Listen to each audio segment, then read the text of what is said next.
hadirin yang dihormati sekalian. Noktah yang ketiga, saya tengok semalam dalam YouTube, cukup menarik. Isu seorang ulama besar tanpa sebut nama di Syria membentangkan satu kertas kerja atau perbincangan yang cukup hebat di satu persidangan antarabangsa di Algeria atau Aljazair, dengan berhujahkan dengan hujahan yang cukup hebat berdasarkan turas. Kemudian diberi satu komentar oleh mufakir Islami yang terkemuka, Syekh Almarhum Muhammad Al-Ghazali. Dan apabila Syekh Marhum Muhammad Al-Ghazali mengemukakan pendapat, maka keterujaan saya bila tengok rupa-rupanya bahsun ilmi ini cukup menarik. Kecuali pelajar-pelajar terlalu banyak dipengaruhi oleh elemen-elemen yang begitu menunjukkan betapa mereka memilih perkara-perkara sathiyat, far'iyat, cabangan, sehingga menjana menggunakan amaliyah atau harakat amaliyatul aql untuk menemukan natijah-natijah yang besar tak berlaku. Dan ini krisis yang saya rasa makin lama makin bahaya.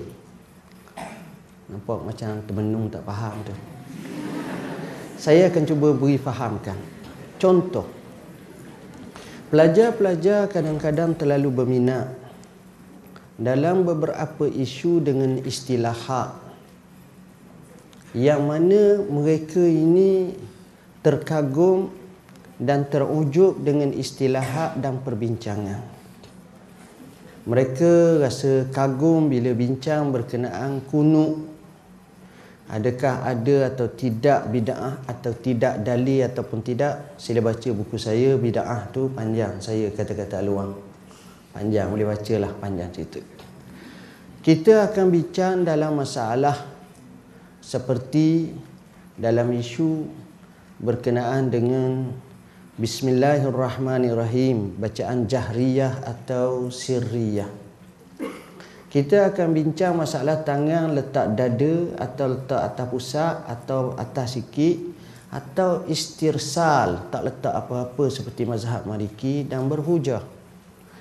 Kita akan bincang terlalu banyak dalam isu berkenaan dengan bacaan yang sepatutnya dibaca selepas daripada tahiyat akhir. Apakah doa yang paling maksud? Kita akan bincang masalah berkenaan dengan purdah, sama ada wajib atau tidak, dengan perbahasan hukum. Dan kita akan bincang masalah aliran-aliran tauhid satu persatu. Kita akan bincang masalah-masalah ini. Sebenarnya ini turasi yang sudah lama dibincang. Tapi tuan-tuan, kita pernah bincang tak? Semalam Al-Jazeera melaporkan hampir 1000 banduan Palestin mati di penjara Israel. Kita nak bincang isu ni, tapi kawan kita sana macam mana, Syekh? Jadi di situ kita nampak sangat permainan kita telah diserabutkan dengan isu-isu yang kecil, yang saya kata bukan tak boleh nak bincang, tapi yang bergaduh seakan ni, ni basah. Ini masalah kita. Dan masalah ini menyebabkan ufuk minda kita tak akan terkehadapan. Jadi nilai itu tidak akan membantu kita untuk menjadi mufakir Islami yang besar. Saya tengok tokoh-tokoh hebat seperti Malik bin Nabi. Walaupun dia anak Nabi, bukan maknanya ayah dia Nabi, nama. Seorang ulama besar. Dia karang kitab bertajuk Mushkilat Al-Afkar. Bagaimana kecelaruan akalan fikiran orang kita, maksudnya orang Islam. Pemikiran orang Islam ni ada dua sekarang ni, penyakit besar.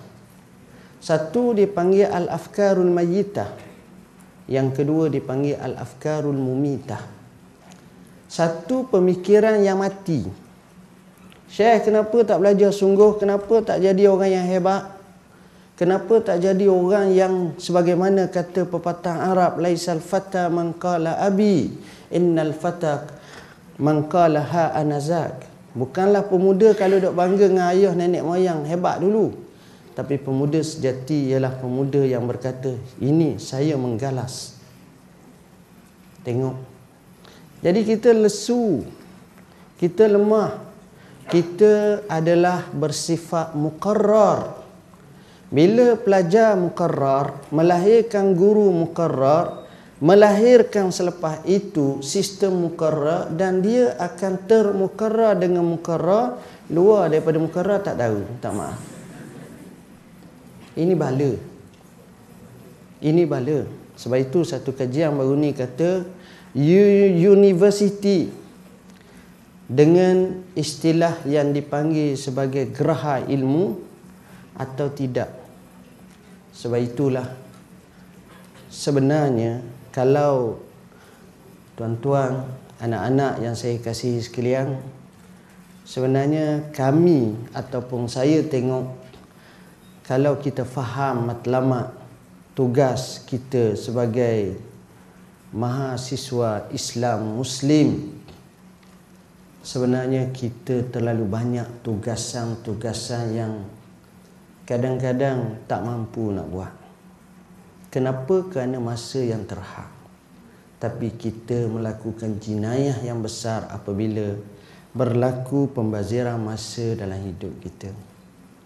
Kita biarkan, kita hanyut, kita tak sempat nak baca, kita tak sempat nak mentelaah, kita hanya dikaburkan dengan sedikit istilahat, kita dikaburkan dengan sedikit PNGK kita, dan dapatan dari segi kelulusan 3.56 dan sebagainya. Tetapi kualiti sebagai ulama Rabbani yang sebenar amat jarak.